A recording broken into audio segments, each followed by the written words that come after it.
गडावरती खूप सुंदर 2 आकर्षणं आहेत. ते जाणून घेण्यासाठी हा व्हिडिओ स्किप न करता पूर्ण पहा. जय शिवराय. आज मी आलेलो आहे भांबुर्डे गावामध्ये, जे की आहे घनगडचं बेस विलेज. घनगड ट्रेक करण्यासाठी आलेलो आहे आज. इथून जवळपास 1 किलोमीटर आहे ट्रेक घनगडचा. तसा गड छोटासा आहे. बघूयात गडावरती काय काय आहे पाहण्यासाठी ते. सकाळी सकाळी गाडी काढली आणि निघालो मुळशी मार्गे ताम्हिणी घाटाकडे. ताम्हिणी घाटामधून निवे गावातून पुढे आल्याच्या नंतर तुम्हाला या ठिकाणी यायचं आहे, जिथून सावळ्या घाटाकडे रोड जातो.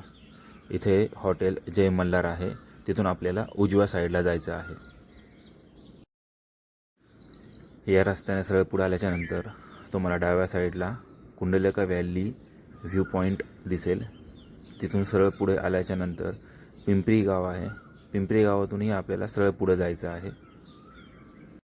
पिंपरी गावातून पुढे आल्याच्यानंतर तुम्ही इथे येऊन पोहोचाल. डाव्या साईडला आपल्याला भांबर्डे गावाची ॲरो दिसते आहे. आपल्याला त्या दिशेने जायचं आहे. इथेच तुम्हाला घनगड लिहिलेलं आहे. गडाच्या दिशेने जाताना रस्त्याच्या दोन्ही साईडला खूप सारी आंब्याची झाडे आहेत. मग काय, घेतली दगडं, पाडल्या कैऱ्या.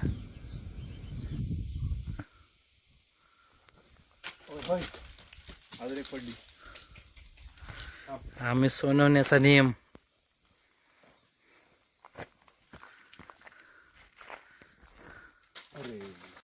या ताज्या ताज्या कैऱ्या पाहून असं वाटतंय जणू की या कैऱ्या आमचीच वाट पाहत होते की कोणीतरी येऊन दगड मारून त्यांना पाडावेत. आपण येऊन पोचलेलो आहोत एकोले गावच्या एंट्रन्सपाशी. इथे आपण कोटम्याचा धबधबा, किवनी पठार, त्याचबरोबर खडसावळे लेणी पण पाहू शकतो. या पार्किंगमध्ये आपण गाड्या पार्क करू शकतो. आम्ही गाड्या पार्क केल्या आणि निघालो गडाच्या दिशेने. गाड्या पार्क केल्याच्यानंतर उजव्या साईडला तुम्हाला हे एक छोटंसं गेट दिसेल. या छोट्याशा गेटमधून आपल्याला आतमध्ये जायचं आहे. सकाळचे 9 वाजलेले आहेत. ट्रेक सुरू केलेला आहे मी. माझ्यासोबत आज ट्रेकला सचिन पण आहे.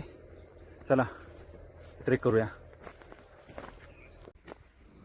ट्रेक सुरू होऊन 2 ते 3च मिनटं झालेले आहेत. पुढे आल्याच्यानंतर आपल्याला डाव्या साईडला घनेश्वर महादेव मंदिर आहे.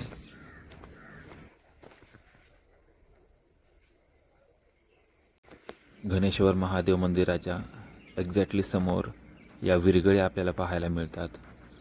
विरगळ म्हणजे युद्धामध्ये आपले जे मावळे आहेत त्यांना वीरगती प्राप्त झाल्याच्यानंतर त्यांच्या स्मरणार्थ बांधल्या जायच्या या विरगळी.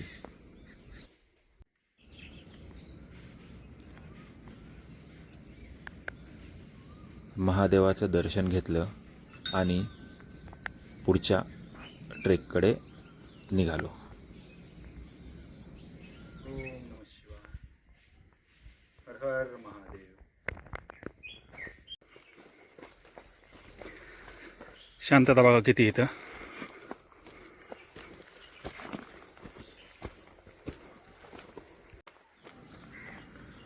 गणेश्वर मंदिरापासून थोडं पुढं आल्याच्यानंतर उजव्या साईडला आपल्याला हे छोटंसं वेताळ मंदिर पाहायला मिळेल.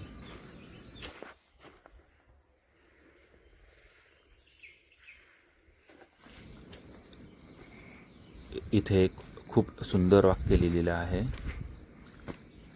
भरलेली पाण्याची बॉटल गडावर नेऊ शकता, मग रिकामी बॉटल घेऊन उतरू का शकत नाही. किती खूप सुंदर संदेश दिलेला आहे.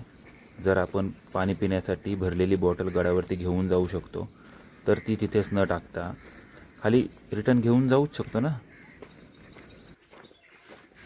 हा आहे घनगडचा पूर्ण नकाशा. घनगडावरती कोणत्या दिशेला काय काय आहे इथे पाहू शकता. नकाशाच्या बाजूला आपल्याला गारजाई माता मंदिर दिसेल. मंदिरामधली जी मूर्ती आहे ना, ती खूप सुंदर आणि सुबक आहे.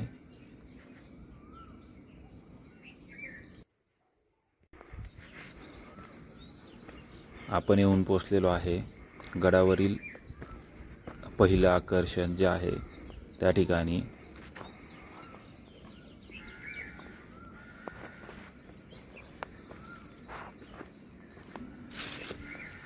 गडावरील पहिलं आकर्षण जे आहे ते आहे मारखिंड.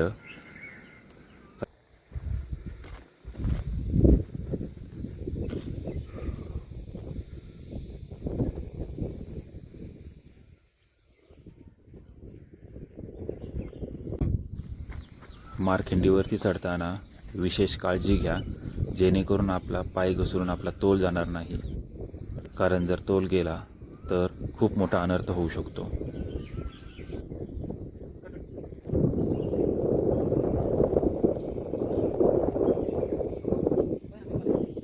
त्यावरती जागोजागी असे छोटे फलक लावून त्यावरती खूप सुंदर संदेश दिलेले आहेत. पराक्रमी सरदार आणि मावळे यांच्या रक्ताने पावन झालेले या भूमीचे पावित्र्य राखा. आपण येऊन पोचलेलो आहोत गडावरील दुसऱ्या आकर्षणापाशी, जे की नैसर्गिकरित्या हा दगड कोसळून हा त्रिकोण तयार झालेला आहे. तो पाहायला खूप सुंदर वाटतो आणि इथे जे फोटोज येतात ते तर एक नंबरच. याच ठिकाणी आपल्याला वाघजाई मंदिर पण पाहायला मिळेल.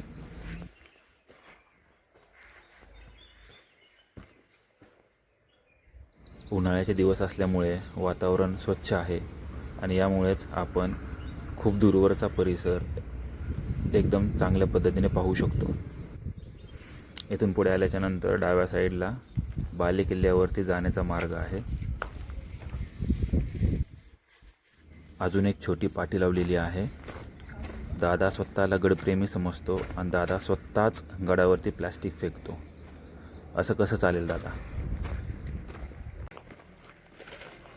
बाले किल्ल्यावरती जाण्यासाठी ही एक लोखंडी शिडी लावलेली आहे. ती भक्कम आहे. आपण याच्यावरून बाले किल्ल्यावरती जाऊ शकतो. चल की. लोखंडी शिडी चढून आल्याच्या नंतर समोरच आपल्याला हे खोदलेलं पाण्याचं टाकं पाहायला मिळेल, ज्याच्यामध्ये पाणी खूप जास्त स्वच्छ आहे. आपण या पाण्याचा वापर पिण्यासाठी करू शकतो. बिसलरीच्या पाण्यापेक्षा पण जास्त स्वच्छ पाणी आहे या टाक्यामध्ये.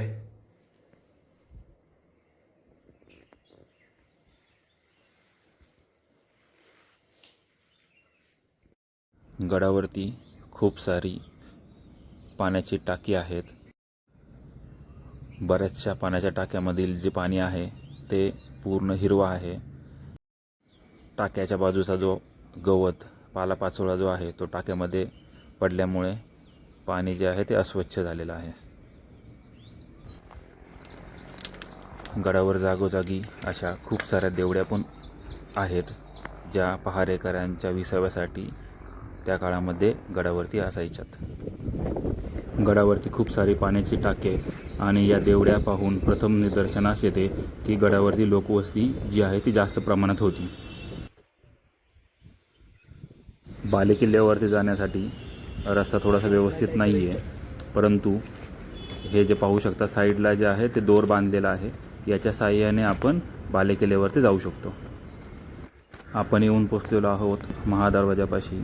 महादरवाजाच्या दोन्ही साईडची जी तटबंदी आहे ती काही प्रमाणात अवशेष शिल्लक आहेत. तिथून पुढे आल्याच्या नंतर आपल्याला डाव्या साईडला हे जे पाण्याचं टाकं आहे हे भुयारामध्ये पाण्याचं टाकं कोरलेलं आहे, ज्यामध्ये आत्ता सध्या जे आहे ते पाणी शिल्लक नाही आहे.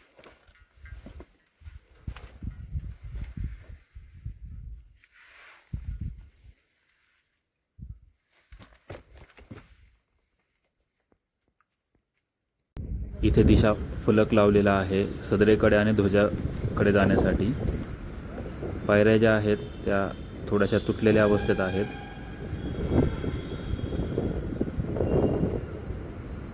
ध्वजाच्या एकदम समोर आपल्याला सदरेचे अवशेष पाहायला मिळतात.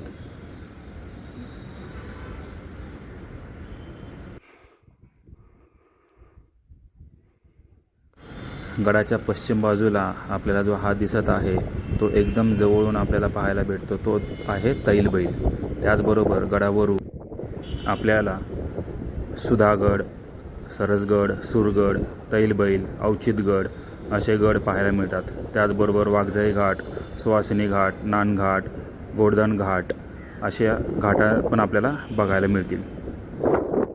यामुळेच घनगडला घाटवाट्यांचा पहारेकरी म्हणूनही ओळखले जाते.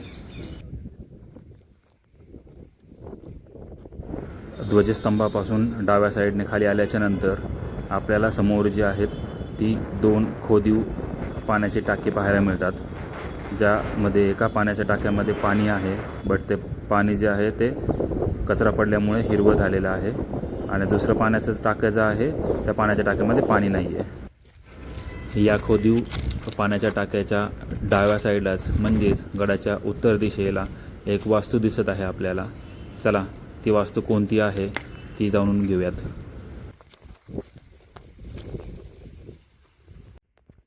इथे आल्याच्या नंतर आपण पाहिलं की हे जे आहे ते धान्य कोठार आहे, म्हणजेच त्या काळी या ठिकाणी धान्य साठा केला जायचा. धान्य कोठार जे आहे ते धान्य कोठार पाहिल्याच्या नंतर समजते की धान्य कोठार जे आहे ते खूप भले मोठे आहे. बुरुजाचे दगड जे आहेत ते निखळण्याची शक्यता आहे, त्यामुळे कुणीही बुरुजावरती चढू नये. गड तर पाहून झाला, आता वेळ आहे ती दुपारच्या जेवणाची.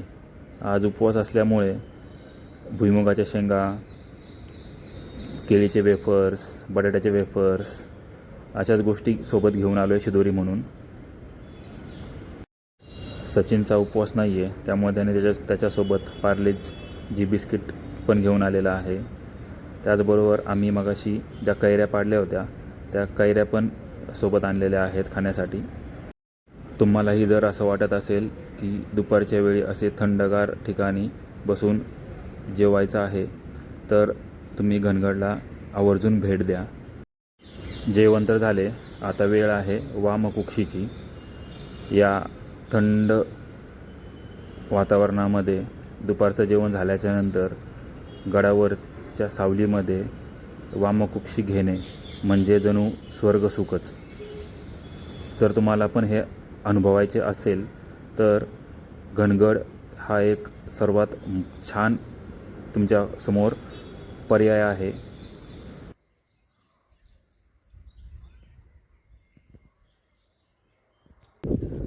गड तर पाहून झाला, गड काय जास्त मोठा नाही आहे. 1 तासाभरामध्ये तुम्ही गडावरती पूर्ण गड पाहून खाली उतरू शकता. आम्ही आता परतीचा मार्ग धरलेला आहे. व्हिडिओ जर तुम्हाला आवडला असेल तर अशाच माहितीपूर्ण व्हिडिओसाठी आपल्या वाटाळ्या पेजला सबस्क्राईब करायला विसरू नका. भेटू पुढच्या व्हिडिओमध्ये. जय शिवराय.